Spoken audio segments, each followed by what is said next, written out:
Today I will be talking about how I traveled to Canada as an international student and how you can do the same.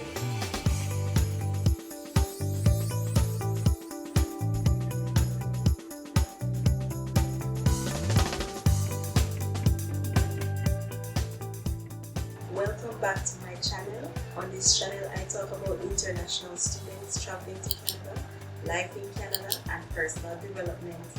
Alright, let's get started. So the first thing that I did as a prospective international student is that I identified a school.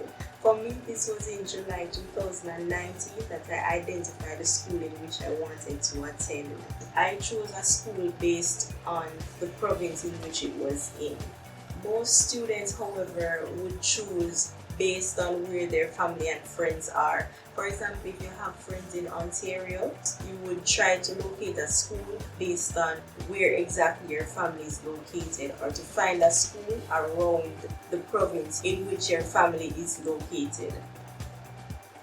The main thing that you should consider when identifying a school is to ensure that it's a designated learning institution. So what this means is that they can actually accept international students to come and study at the institution. The next thing that is important to consider is to ensure that the school allows you to be eligible for the postgraduate work permit. Now, this postgraduate work permit allows you to work after graduation for a maximum of 3 years.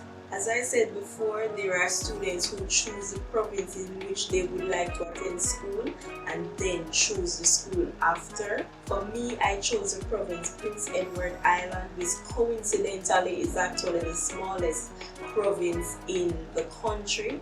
But I would recommend that you choose a province based on your personality and what is it that you want to accomplish, or based on your interest. So if it's a case where you want to be in a province that is large in population, then I would recommend that you go to a province that is highly populated. Or if you want to go to a province that is smaller in population, you can consider provinces like New Brunswick and Nova Scotia. Alright, so once you've chosen a school, the next thing that you need to do is to apply to the school. Now, for me, what I did is to fill in the application form, and I submitted my transcript from the college that I attended previously in my home country. Alright, so just a revision on how to become an international student in Canada. The first thing that you need to do is to identify a school. The next step is to identify the province, or what you can do is to choose a province or choose a school, whichever one you want to do first, you can do that.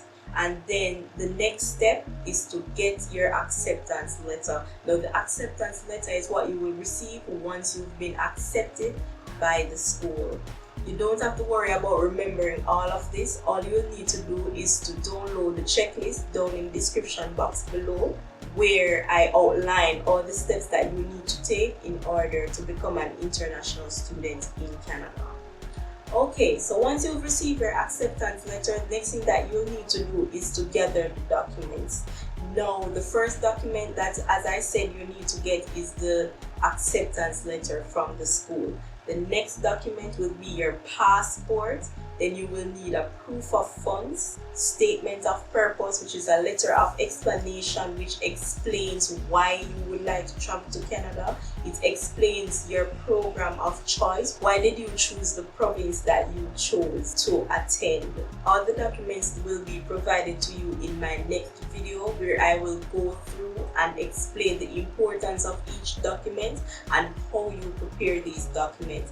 I will also add templates that will be very helpful to you for the letter of explanation, as well as the proof of funds. You will need to write an affidavit or a letter of support. So those will be templates that I will also provide to you in my next video. Don't forget to subscribe to my channel so that you're notified once I post this video. Alright, so once you've gathered all the documents, the next thing that you will need to do is to apply for your study permit. So for me, I chose to apply online back when I was doing my application. Currently, you have to apply online. Before, you had an option where you could have applied on paper. but currently you have to apply online. The first step in applying is to get your GC Key account. Towards the end of my application, the next thing I did is to pay for the application.